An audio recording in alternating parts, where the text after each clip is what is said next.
আসসালামু আলাইকুম। প্রিয় দর্শক, অন্য মঞ্চের আলাপ চাইতায় আপনাদের সকলকে আমন্ত্রণ জানাচ্ছি। আগামী 12 তারিখে একটি নির্বাচনের কথা শুনছেন, যে নির্বাচনকে কেন্দ্র করে দেশে বিদেশে প্রশাসনে এবং বিভিন্ন রাজনৈতিক দলের মধ্যে এবং রাজনীতির বাইরের মানুষের মধ্যে এক ধরনের আতঙ্ক বিরাজ করছে। কেন বিরাজ করছে? মানুষ জানে না এই নির্বাচনটিতে বাংলাদেশের ভাগ্য, বাংলাদেশ নামক রাষ্ট্রটি কোন ডাইরেকশনে রওনা দিবে।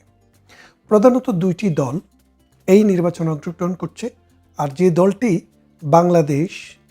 বাংলাদেশের জন্ম, বাংলাদেশের ইতিহাস এবং বাংলাদেশের আজকের যে মধ্য আয়ের বাংলাদেশ এইটি বিনির্মাণের সাথে যাদের সবচাইতে বেশি ভূমিকা, সেই দলটিকে ফ্যাসিস্ট ইউনূস সরকার, এ অবৈধ ইউনূস সরকার কিছু বাটপার এবং চাটুকারকে নিয়ে আওয়ামী লীগ সরকারকে তার বাইরে রেখেছে।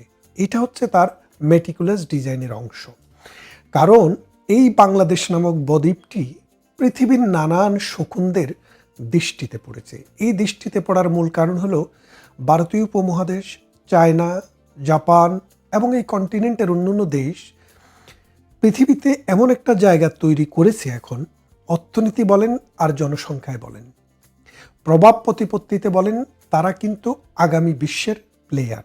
তাই যারা আজকের দিনের মোড়ল, তারা চিন্তা করলো আমরা তো এভাবে এই ভারতীয় উপমহাদেশ, এই ইন্দো চায়না, এই জাপান উপসাগর, মধ্যপ্রাচ্য, তাদেরকে এভাবে উঠে যেতে দিতে পারি না। তাহলে আমাদেরকে কি করতে হবে? তাদের টুটি চেপে ধরতে হবে। আর এই টুটি চেপে ধরতে হলে 7 সমুদ্র 13 নদীর পার থেকে তো বিমান চালিয়ে সেখানে যুদ্ধ করা যাবে না। 7 সমুদ্র 13 নদীর ওপার থেকে তো সৈন্যবাহিনী উড়িয়ে আনা যাবে না। সপ্তডিঙ্গার নৌবহর চালাতে গেলেও একটা দীর্ঘ সময় লাগবে। তাহলে কি করতে হবে? মির্জাপুর তৈরি করতে হবে ঘরে। আপনারা শোনেননি, কোনো এলাকায় যদি গরু চুরি হয়, বাইরের থেকে লোক ঠিকই আসে, কিন্তু লোকাল দু একজন থাকে যারা রেকি করে আসে কিভাবে চুরি করবে, কখন চুরি করবে, কার গরু চুরি করবে। ঠিক তেমনি এই লোকাল কোলাবরেটর যেমন 71 ছিল, যারা মানুষকে ঘর দেখিয়ে দিয়েছে, বাড়ি দেখিয়ে দিয়েছে, বুদ্ধিজীবী দেখিয়ে দিয়েছে, দিয়ে তাদেরকে হত্যা করিয়েছে। ঠিক তেমনি এই লোকাল কোলাবরেটর ছাড়া, এই লোকাল দালাল ছাড়া, এই মির্জাফর ছাড়া এটা সম্ভব না। তখন এই 7 সমুদ্র 13 নদীর ওপারের মানুষরা চিন্তা করলো এই বদ্বীপ সমভূমি বাংলাদেশ, এর যে একটি সমুদ্র সীমা রয়েছে, একটি সমুদ্র রয়েছে বঙ্গোপসাগর, যার বিশাল একটি অংশ, এই বঙ্গোপসাগরটিকে যদি দখল করা যায়, এখানে যদি একটি আপনার ঘাঁটি করা যায়, নৌঘাঁটি, বিমান ঘাঁটি, সর্বোপরি একটি সামরিক ঘাঁটি তৈরি করা যায়, তাহলে মাত্র এই দক্ষিণ পূর্ব এশিয়া, এই চীন, এই ভারত, এই মধ্যপ্রাচ্যকে কবজা করে রাখা সহজ হবে। সেই জন্যই এই বাংলাদেশের প্রতি তাদের দৃষ্টি পড়েছে। এই দৃষ্টি পড়ার পর তারা কিন্তু বাংলাদেশের প্রতি দৃষ্টিটা প্রথমে পড়ে নাই। প্রথমে ভারত, তারপরে শ্রীলঙ্কা, তারপর মিয়ানমার, ওইসব দেশের সাথেও তারা সলা পরামর্শ করেছে, কিন্তু কেউই তাদের ডাকে সাড়া দেয়নি। কিন্তু বাংলাদেশে যে সরকার ছিল তারাও দেয়নি।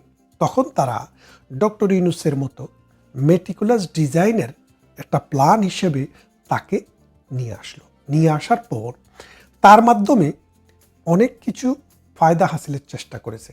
কিন্তু যেহেতু সে একটি তত্ত্বাবধায়ক বা অন্তর্বর্তীকালীন সরকার, অনেক কিছু করার এবং সিদ্ধান্ত নেওয়ার ক্ষমতা তার নেই। তাই তারা দৃষ্টি দিয়েছে আগামী নির্বাচনে কোন তাবেদারকে তারা নিয়ে আসবে, যারা বাংলাদেশের স্বার্থ, বাঙালির স্বার্থ, এই বদ্বীপ সমভূমির স্বার্থ বিক্রি করতে পারবে। সেই জন্য তারা টার্গেট করেছে যারা জীবনে কোনোদিন ক্ষমতার স্বাদ পায় নাই, তাদেরকে যদি ক্ষমতাটা দেওয়ার চেষ্টা করা যায়, তাহলে মনে হয় তাদের স্বার্থটা হাসিল হবে। আর এখানে দুইটি জোটের মধ্যে বিএনপি 3-4 বার ক্ষমতায় ছিল। শুধু ক্ষমতায় কখনো এককভাবে বা দলগতভাবে হইলেও ডমিনেন্ট পজিশনে জামাত কখনো ছিল না। তাই এখন জামাত মরিয়া, যদি দরকার হয় বাংলাদেশের 2টা ডিস্ট্রিক্ট বিক্রি করে দেওয়া, তাও তারা দিবে। যদি দরকার হয় বাংলাদেশের সমুদ্র পুরোটা বিক্রি করে দেওয়া, তাও তারা দিবে। যদি দরকার হয় তারা দোজগে যাওয়ার জন্য বেহেশতের টিকিট বিক্রি করবে, তাও তারা করবে। যদি দরকার হয় ইসলামকে বিক্রি করে দিবে, তাও তারা করবে, এবং সেটা করছে। আমরা দেখছি দুদিন আগেও যেই সব ছেলেপেলে বিএনপির জন্য গলা পাঠিয়েছে পাল্লা মার্কা নিয়ে, কিন্তু তারা এখন নির্বাচন করছে। তো এই অবস্থায় আগামী নির্বাচনটি কোন দিকে যাবে সেটা একটা বড় ভয়ের কারণ হয়ে দাঁড়িয়েছে। এখন যদি সুষ্ঠু নির্বাচন হয়, আওয়ামী লীগ নেই, মানুষের পার্টিসিপেশন একদম নিম্নমানের হবে। সেটাকে পুলিয়ে পাপিয়ে দেখানোর জন্য আগে থেকে ওই ডাস্টবিন শফিক কিন্তু ঘোষণা দিয়ে রেখেছে যে তিনি নির্বাচনের ভোট গণনা হতে সময় লাগবে, কারণ কাকে কোথায় পাশ করানো হবে, কার বক্সে কত ভোট দেওয়া হবে সেটা স্থির করতে একটু সময় লাগবে। এটা আগে থেকে বলে দিয়েছে, ভালো। এটা অন্তত মানুষ জানলো যে ইঞ্জিনিয়ারিং করার জন্য যে পরিকল্পনা বাস্তবায়ন করার জন্য যে সময় দরকার, তারা সেই সময়টি জনগণের কাছ থেকে চেয়ে নিচ্ছে। তারপর আসেন, এই চেয়ে নেওয়ার ফলে ধরেন যদি সুষ্ঠু নির্বাচন তারপরেও হয়, বিএনপির ল্যান্ডস্লাইড ভিক্টরি হবে। এখন বিএনপিকে কি ভিক্টরি দেওয়ার জন্য ডক্টর ইউনূস নির্বাচনের আয়োজন করেছেন? করেননি।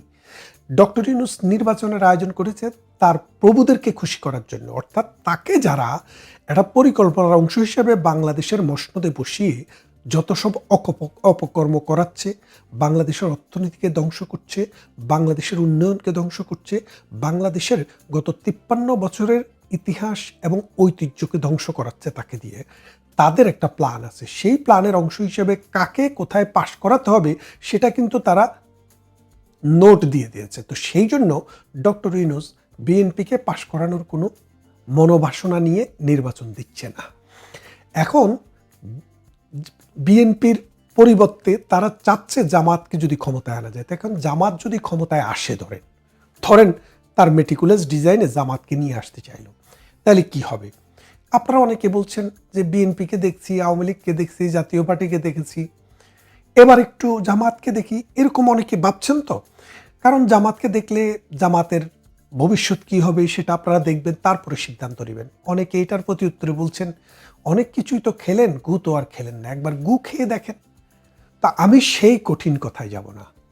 অনেকে দেখতে চান, ভালো কথা, দেখতে চান, কিন্তু দেখার আগে আরো একটু বিশাল ক্যানভাসে দেখেন। সারা পৃথিবীতে জামাতি চেতনার যে রাষ্ট্রগুলো আছে, মৌলবাদী চেতনার যে রাষ্ট্রগুলো আছে, ধর্মীয় মৌলবাদের ভিত্তিতে অর্থাৎ সাম্প্রদায়িক চেতনায় যে রাষ্ট্রগুলো আছে, তৈরি হয়েছে রাজনৈতিক দলের মধ্যে, সেই রাষ্ট্রগুলোর কি অবস্থা আছে? 1 নাম্বার, বাইতুল মোকাররমে, ঢাকার রমনায়, বিভিন্ন জায়গায় আমরা ওয়াজ শুনতাম, তারপরে আমরা বিশাল হাকডাক শুনতাম যে আমরা হব তালেবান, বাংলা হবে আফগান। খেয়াল করে দেখেন, বাংলা হবে আফগান, আমরা হব তালেবান। তাদের যে সে তালেবান হওয়ার আকাঙ্ক্ষা, সেই তালেবান রাষ্ট্রটির দিকে তাকান। দক্ষিণ পূর্ব এশিয়াতে বা এশিয়া মহাদেশে সবচাইতে কম মাথাপিছু আয়ের দেশ, মাত্র 600 মাথাপিছু আয়, ডলার মাথাপিছু আয়, সেই দেশটির নাম হচ্ছে আফগানিস্তান। তার মানে আপনাকে আফগানিস্তান তারা বানাতে পারবে, কারণ আপনি তো সেই মডেলের দিকে যেতে চান।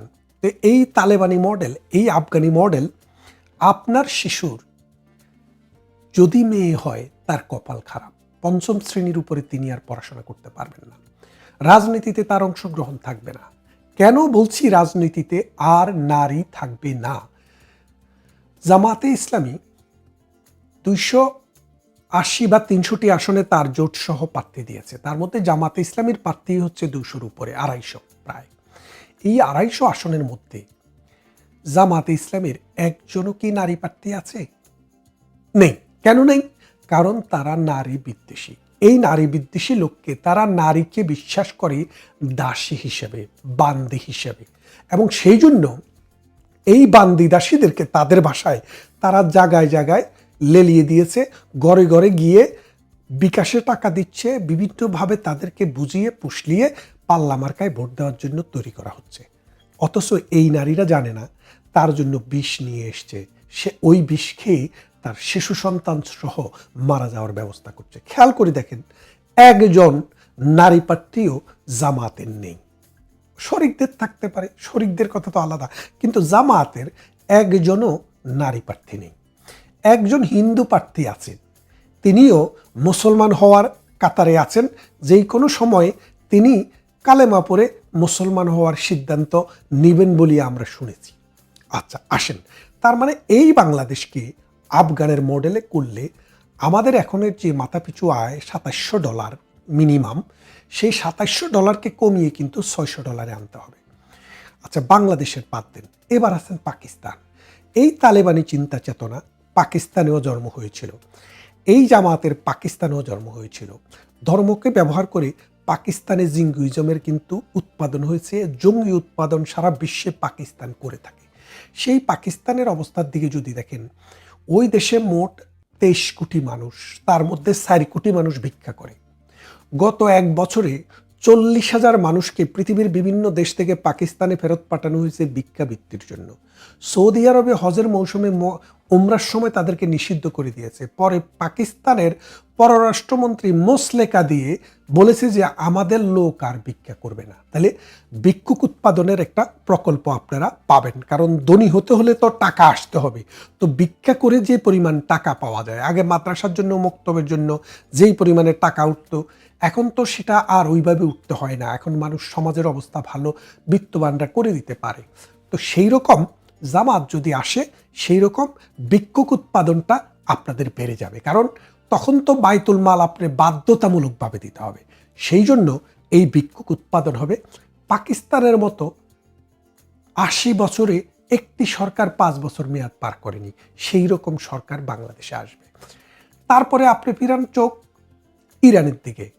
1979 সালে ইরানে যখন ইসলামী বিপ্লব খামেনি করে, তখন খামেনি কিন্তু দেশে ছিলেন না, তিনি ছিলেন ফ্রান্সে। সেখান থেকে এসে এই বিপ্লবের নেতা হন তিনি। নেতা হওয়ার আগে ইরান ছিল মধ্যপ্রাচ্যের, আপনি জানেন পারস্য সভ্যতা, আপনি 5000 বছর পিছনে যান তাও দেখবেন ওসমানীয় খেলাফতের এমন জয় জয়কারের সময়ে ইউরোপের অর্ধেক যে ওসমানীয় খেলাফত যখন দখল করে নিয়েছিল, সেই ওসমানী খেলাফত পুরো মিডল ইস্ট দখল করে নিয়েছিল, যেটাকে অটোমান এম্পায়ার বলে। কিন্তু ইরান দখল করতে পারেনি। সেই ইরান যখন খামেনির নেতৃত্বে আসে, অর্থাৎ ধর্মীয় মৌলবাদীদের হাতে আসে, তখন সেই ইরানের অবস্থা ছিল, মানে 1979 সালের আগে, 79 সালের আগে ইরান ছিল মধ্যপ্রাচ্যের সবচাইতে বেশি মাথাপিছু আয়ের দেশ এবং সবচাইতে সভ্য এবং ধনী দেশ। এখন মধ্যপ্রাচ্যের সবচাইতে গরিব যে 3টি রাষ্ট্র, তার মধ্যে একটি হচ্ছে ইরান, একটি হচ্ছে সিরিয়া, আর একটি হচ্ছে ইয়েমেন।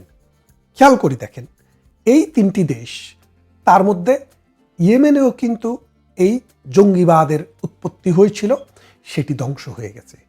সিরিয়াতে জঙ্গিবাদ আসাদ সরকারকে উচ্ছেদের মাধ্যমে দেশটিকে ধ্বংস করে এখন ভিক্ষুকের জাতিতে পরিণত হয়েছে। আর ইরান পৃথিবীর 2nd biggest well producing country হওয়া সত্ত্বেও এখনও বাংলাদেশের ইরানের মানে বাংলাদেশের 1 টাকা দিয়ে ইরানে 8000 রিয়াল পাওয়া যায়, ইরানি রিয়াল। খেয়াল করে দেখেন 1 টাকা সমান 8000 রিয়াল। মানে মানুষের জীবন দুর্বিষহ হয়ে গেছে। গত কদিনের আন্দোলনে 8500 মানুষকে হত্যা করা হয়েছে, কিন্তু সরকারের হাতে লাঠিয়াল বাহিনীটা ঠিকমতো কাজ করছে বলে সরকার টিকে আছে, যেখানে শেখ হাসিনা হাজার হাজার লক্ষ লক্ষ মানুষ হত্যা করতে পারে নাই বলে তাকে ক্ষমতা ছাড়তে হয়েছে। তো ইরান দেখলেন, মানে এখন আমাদের তো আর তেল নেই, আমাদের যা আছে ভিক্ষাবৃত্তি হয়তো আমরা করতে পারবো। সেই ইরানের দিকে তাকিয়ে দেখেন, এই মৌলবাদী শক্তি, ধর্মভিত্তিক শক্তি ইরানকে মধ্যপ্রাচ্যের সবচাইতে দরিদ্র রাষ্ট্রগুলোর একটিতে পরিণত করেছে। তাহলে আমরা কি দেখালাম? আমরা ইরান দেখলাম, আফগানিস্তান দেখলাম, সিরিয়া দেখলাম ইয়েমেন, দেখলাম পাকিস্তান। তারপরে আরও যদি দেখতে চান আপনি আলজেরিয়াতে চলে যান। গৃহযুদ্ধ, যুদ্ধ, ক্ষুধা, দারিদ্র নিষ্পেষিত একটি দেশ, সেই দেশের নাম আলজেরিয়া। তো এখন এত কিছুর পরও আমরা শুনছি না, এত হাসি দেখেও যারা গোমরা মুখে চায়, তাদের দেখে পেঁচার মুখেও কেবল হাসি পায়। এখন আপনারা যদি চোখ বন্ধ করে রাখেন, পৃথিবীর দিকে না তাকান, পৃথিবীর যেখানেই ধর্মীয় মৌলবাদী শক্তির উত্থান হয়েছে, সেই দেশটি ধ্বংসের দ্বার প্রান্তে চলে গেছে। সমাজ বিচ্ছিন্ন হয়ে গেছে, অর্থনীতি মাটির সাথে মিশে গেছে। জাতিতে জাতিতে দাঙ্গায়, সমাজে অশান্তি, যুদ্ধ, গৃহযুদ্ধে ছিন্ন বিচ্ছিন্ন হয়ে গেছে রাষ্ট্র। তাহলে আপনাকে এখন সিদ্ধান্ত নিতে হবে, এই প্রজন্মকে আপনাদেরকে সিদ্ধান্ত নিতে হবে। আমরা তাদের যে ইমানি বল, তাদের যে কথা, সেটা আমরা দেখেছি। 1971 সালেও তারা বলেছিল আমরা মজলুমের পক্ষে, জালেমের বিপক্ষে। কিন্তু সত্যিকার অর্থে বাংলাদেশের মানুষ যখন মজলুম হয়েছিল, তখন তারা গনিমতের মাল বলে বলে আমার আপনার মা বোনকে এই পাকিস্তানি হানাদারের হাতে তুলে দিয়েছে। জাতির শ্রেষ্ঠ সন্তানদেরকে পাকিস্তানিদের হাতে তুলে দিয়ে নির্মমভাবে হত্যা করেছে। তাদেরকে যদি সুযোগ দেওয়া হয়, এই জাতি, এই দেশ, এই সমাজ একদিন এমন রিগ্রেট করবে যে রিগ্রেট করেও তারা আর বাংলাদেশের গৌরবময় ঐতিহ্যের জায়গায় ফেরত যেতে পারবে না। এই সমাজ, এই রাষ্ট্রকে যদি টিকাতে হয়, ধর্মভিত্তিক শক্তিকে, বেহেশতের টিকিট বিক্রি করা শক্তিকে এবং নারী বিদ্বেষী শক্তিকে বর্জন করতে হবে এবং এই দেশ, এই সমাজের হাজার হাজার বছর থেকে চলে আসা ইতিহাস, ঐতিহ্য, মুক্তিযুদ্ধকে ধারণ করতে হবে। আপনারা দেখেছেন এদের যে ঔদ্ধত্য, ওদের যে প্ল্যান, এরা এই দেশটাকে, এই সমাজটাকে বিভক্ত করে, বিচ্ছিন্ন করে মাটির সাথে সরিয়ে দিতে চায়। বিএনপি, আওয়ামী লীগ এরা ক্ষমতায় থাকলে অন্য দলের লোকও চাকরি পায়, কিন্তু জামাত যদি ক্ষমতায় থাকে, জামাত ছাড়া অন্য কোনো লোক টয়লেটের দারোয়ানির চাকরিও পাবে না। তাই আসুন সময় থাকতে আমরা আমাদের চিন্তা, আমাদের চেতনা, আমাদের দেশ, আমাদের মাটি এবং মা, যাদের দ্বারা দর্শিত হয়েছে, তাদেরকে না বলতে শিখি। ভালো থাকবেন, কথা হবে অন্য কোনো ভিডিওতে, অন্য কোনো দিন। ডক্টর ইউনূসের চলে যাবার সময় হয়ে এসেছে, কিন্তু চলে যাবার আগে তিনি বাংলাদেশের এত বেশি সর্বনাশ করে যাচ্ছেন যে তিনি চলে যাবার পরে যে নতুন সরকারটা আসবে তারা কিন্তু খুব বেকায়দায় থাকবে। মানে বাংলাদেশকে নিয়ে তিনি বিভিন্ন রকমের ষড়যন্ত্র করে একটা লেজে গবরে অবস্থা করে রেখে চলে যাচ্ছেন। এই দেশের 12টা যে তিনি বাজিয়ে গেলেন, সেটা নিয়ে আজকে আমি কথা বলবো। তিনি অনেক আসপেক্টে দেশের 12টা বাজিয়েছেন। এই যে একজন শিল্পপতি সেদিন বলছিলেন যে দেশের 14 লক্ষ লোক চাকরি হারিয়েছে গত 17 মাসে, এবং জিডিপি নাকি কমে 4-এর নিচে চলে আসবে। তো এরকম অসংখ্য অর্থনৈতিক সূচক। একসময় বাংলাদেশে শেখ হাসিনা সরকার 1 কোটি পরিবারকে ফ্যামিলি কার্ড দিয়েছে, সেটার থেকে এখন কমে 57 লাখে নেমেছে, বাকিতে 43 লাখ নাই।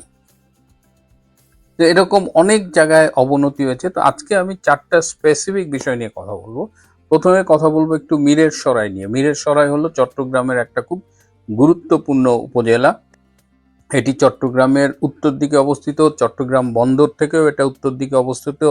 এটার একদিকে ফেনী জেলা, আর একদিকে রয়েছে পাহাড়ি অঞ্চল, এবং এর খুব কাছেই কিন্তু ভারত। এই যে ভারতের ত্রিপুরা এখান থেকে 60 বা 70 কিলোমিটার দূরে আনুমানিক, আবার মিজোরাম 120 থেকে 140 কিলোমিটার দূরে। যদিও সড়ক পথে এই মীরের সরাইয়ের সাথে ত্রিপুরার কোনো যোগাযোগ নেই, ওই অঞ্চলটা পাহাড়ি এলাকা, বাট ইটস ভেরি ক্লোজ। তো এইটা আবার ইট কানেক্টস মানে কক্সবাজার, চট্টগ্রাম এবং যে পার্বত্য চট্টগ্রামের জেলাগুলো আছে, এগুলোর চিকেন নেক বলা হয় এই মীরের সরাইকে। এবং এই মীরের সরাইয়ের কাছে কিন্তু সেই পেকুয়া বাজার, আপনারা যারা আমার শো নিয়মিত দেখেন, আমি মাঝে মধ্যে এই কক্সবাজারের পেকুয়া উপজেলার পেকুয়া বাজারের কথা বলি, যে বাজারটা খুবই গুরুত্বপূর্ণ এবং যেখানে আরাকান আর্মি, বিদেশি সেনাবাহিনীর অনেক বিচরণের কথা আমি বলেছি। তো সেই দিক দিয়ে এই মীরের সরাই উপজেলাটা খুব গুরুত্বপূর্ণ এবং বাংলাদেশ ভারতের জন্য একটা স্পর্শকাতর এলাকা। এইখানে শেখ হাসিনার সরকার একটা ইন্ডিয়ান ইকোনমিক জোন স্থাপন করবার জন্য চুক্তি করেছিল, এবং এই জোনে অর্থায়ন করবে জাপান সরকার এবং এটি ম্যানেজ করবে ভারতের আদানি শিল্প গ্রুপ। এবং এখানে যেসব পণ্য উৎপাদিত হবে তাদের একটা বড় অংশ ভারতের যে নর্থ ইস্ট 7 সিস্টার স্টেটস আছে সেসব জায়গায় এক্সপোর্ট করা হবে। তো তো এটা একটা এই জায়গাটা প্রায় 900 একর জায়গা, একটা বিশাল জায়গা। তো সেই চুক্তিটা এই ডক্টর ইউনূস এসে বাতিল করেছে, এবং বাতিল করে তারা গত পরশুদিন এই 26শে জানুয়ারি সোমবার তারা একটা সিদ্ধান্ত নিয়েছে, BEZA Bangladesh economic zone authority BEZA, এই বিইজিএ এর একটা সভায়, গভর্নিং বডির সভায়, যেটা সভাপতিত্ব করেছেন প্রধান উপদেষ্টা ডক্টর ইউনূস। এবং আপনারা জানেন যে বেজার নির্বাহী চেয়ারম্যান হলো ওই প্যারাসুট জাম্পার আশিক চৌধুরী, যে বাংলাদেশে প্রচুর বিনিয়োগ আনবে বলে গত 17 মাসে বাংলাদেশ থেকে বিদেশি বিনিয়োগ কমেছে শতকরা 61%, মানে 61% বিনিয়োগ নাই হয়ে গেছে। তো এখন সে বুঝাচ্ছে যে পৃথিবীতে বড় বড় সমরাস্ত্র, যুদ্ধ বিমান, এর বাইরেও নাকি প্রতিরক্ষার অনেক ছোট ছোট জিনিস দরকার, যেমন গুলির নাকি অনেক অভাব, স্বল্প মাত্রার মিসাইল, ট্যাঙ্কের অ্যাক্সেসরি, এইগুলোর নাকি অভাব। সো এইগুলো বাংলাদেশে তৈরি করতে হবে। সুতরাং মিরেরসরাইয়ে ভারতীয় ইকোনমিক জোনটা বাতিল করে তারা সেখানে এখন করছে ডিফেন্স ইন্ডাস্ট্রিয়াল জোন বা প্রতিরক্ষা পার্ক। এখানে এখন এই জায়গাটা তারা বিদেশিদের কাছে দিয়ে দেবে। অলরেডি আমেরিকার কাছে তারা বলেছে যে তোমরা মিরেরসরাইটা নাও, এবং এখানে তারা এই সামরিক অস্ত্র উৎপাদনের কারখানা করবে। এখন দেখেন, ভারতের এত কাছের একটা জায়গায় আমেরিকার হাতে তুলে দিচ্ছে। এর আগে লালমনিরহাটের যে বিমানবন্দর, সেখানে অলরেডি চায়নার কিন্তু অনেক ইনভলভমেন্ট এসেছে, যেটা খুব কাছে, ভারতের শিলিগুড়ি বা ভারতের চিকেন নেকের খুব কাছে। অর্থাৎ এই যে ভারতের এবং বাংলাদেশের যে সীমান্ত এলাকা, সেখানে বিদেশি শক্তিকে এনে এই ডক্টর ইউনূস বিভিন্ন জায়গায় প্লেস করতেছে। তো স্বভাবতই এটা নিয়ে ভারতের মধ্যে একটা রিয়াকশন হয়েছে, বাংলাদেশেরও অনেকে বিষয়টা ভালোভাবে দেখেনি, যে এইখানে মানে অনেকটা পায়ে পা দিয়ে ঝগড়া করার মতো ভারতের সাথে ডক্টর ইউনূস দায়িত্ব নেওয়ার আগের থেকে। তার মধ্যে আমরা যেটা দেখছি সেটা কিন্তু এই মিরেরসরাই নিয়ে দেখলাম। আরও কিছু ঘটনা ঘটেছে, যেমন গতকাল 27শে জানুয়ারি ছিল মঙ্গলবার, চীনের সাথে এই G2G চুক্তির আওতায় আমাদের বিমান বাহিনী এবং China electronics technology group corporation international CETC, এদের মধ্যে একটা চুক্তি হয়েছে যে বাংলাদেশে ড্রোন উৎপাদন করা হবে এবং অ্যাসেম্বল করা হবে, এবং এর মধ্যে প্রযুক্তি হস্তান্তরও করা হবে। তো এই যে কদিন আগে গত 23 তারিখে বাংলাদেশের মার্কিন রাষ্ট্রদূত ব্রেন্ট ক্রিস্টেনসেন, সে কিন্তু ডক্টর খলিল, আমাদের জাতীয় নিরাপত্তা উপদেষ্টা এবং প্রধান উপদেষ্টা ডক্টর ইউনূসের সাথে দেখা করেছে, এবং চীনের সাথে এই দহরম মহরম নিয়ে তাদের আপত্তি জানিয়েছে। এবং তখন আমরা শুনেছিলাম যে চীনের সাথে যে 6টা MOU স্বাক্ষরিত হয়েছে সবগুলো বাতিল করা হবে, এই ড্রোন কারখানাটাও স্থগিত করা হবে বা বন্ধ করা হবে, এরকম আমরা শুনেছিলাম। তো 23 তারিখ থেকে গতকাল 27 তারিখেই দেখলাম যে চায়নার ওই কোম্পানির সাথে বিমান বাহিনী চুক্তি স্বাক্ষর করেছে। তো এটা নিয়ে কিন্তু আমেরিকার মধ্যে হিউজ রিপারকেশন হয়েছে, এবং আমাদের যে জাতীয় নিরাপত্তা উপদেষ্টা ডক্টর খলিলুর রহমান, যিনি আমেরিকার খুব ঘনিষ্ঠ বলে আমরা সবাই জানি, তিনি খুবই হতাশা প্রকাশ করেছেন, এবং তিনি এত দুঃখ পেয়েছেন যে তিনি বলেন যে আমি তো চলে গিয়েছিলাম, ডক্টর ইউনূস আমাকে যেতে দেয়নি, এবং আমাকে রেখে তিনি আর কত অপমান করবেন। তো যে আমেরিকার সমর্থনে অবৈধভাবে ক্ষমতা দখল করলো, সেই ইউনূস আবার আমেরিকাকে চটিয়ে চায়নার সাথে এই ড্রোন তৈরির চুক্তি স্বাক্ষর করলো। তো এটাও ভবিষ্যতের সরকারের জন্য কিন্তু একটা খুব জটিলতা তৈরি করতে পারে, কারণ পরবর্তীতে যে সরকার আসবে তারা আমেরিকার চোখ রাঙানি উপেক্ষা করে এই চুক্তি চালিয়ে যাবে কি না, এটা নিয়ে একটা যাই হোক তাদের একটা পেইন হবে।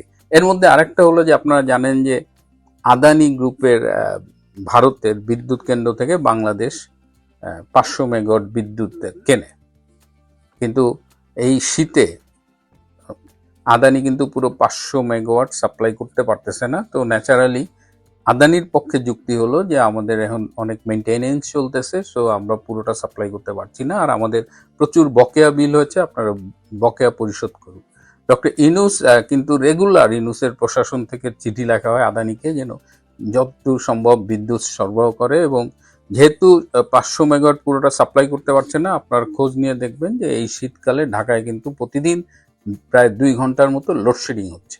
এটার অন্যতম কারণ হলো আদানি পুরো বিদ্যুৎটা দিতে পারছে। আবার এই ডক্টর ইউনূস একটা সুপারিশমালা রেখে গেছে পরবর্তী সরকারের জন্য, যে আদানির সাথে বাংলাদেশ সরকারের যে চুক্তি তা অনেক ত্রুটিপূর্ণ এবং এই চুক্তিটা যেন বাতিল করা হয়।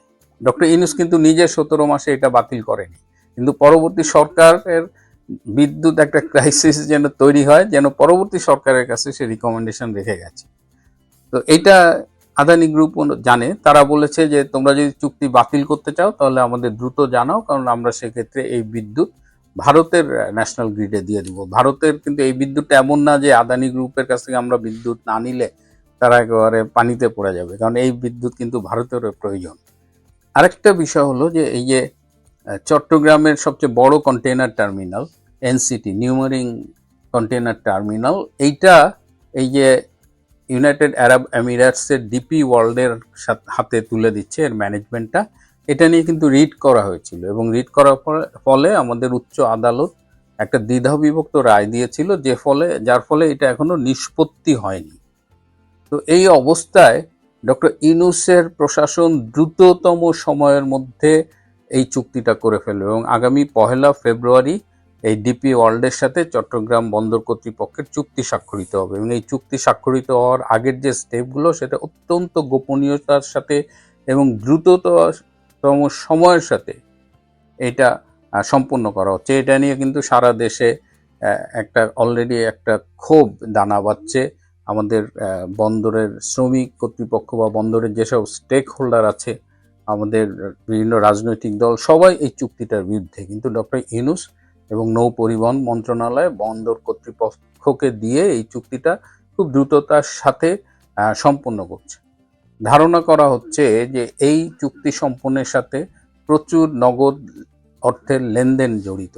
যদি নিজেদের কোনো স্বার্থ না থাকে তাহলে কেন তারা এই বিষয়টা পরবর্তী নির্বাচিত সরকারের জন্য না রেখে তাড়াহুড়া করে আদালতের অবমাননা করে এই বিষয়টি করছে, সেটা নিয়ে কিন্তু কথা হচ্ছে। কারণ যেহেতু আদালতে বিষয়টা বিচারাধীন এবং কোনো ফাইনাল ডিসিশন আসেনি, এই অবস্থায় একটা ফরেন কোম্পানির কাছে এইভাবে আমাদের কন্টেইনার টার্মিনাল দেওয়াটা অপরাধ, আইনি অপরাধ। কিন্তু ডক্টর ইউনূস তো এগুলো মানছে না। সো এই যে 4টা উদাহরণ দিলাম, বাংলাদেশের জন্য কিন্তু 4টা বড় বড় ক্রাইসিস তৈরি করে রেখে গেল ডক্টর ইউনূস, যার কিভাবে হ্যান্ডেল করবে পরবর্তী সরকার আমি জানি না, but that will B a huge problem for the next government. প্রিয় বন্ধুরা, আজ এ পর্যন্তই। ভালো থাকবেন, সুস্থ থাকবেন, তার চেয়েও জরুরি হলো নিরাপদে থাকবেন।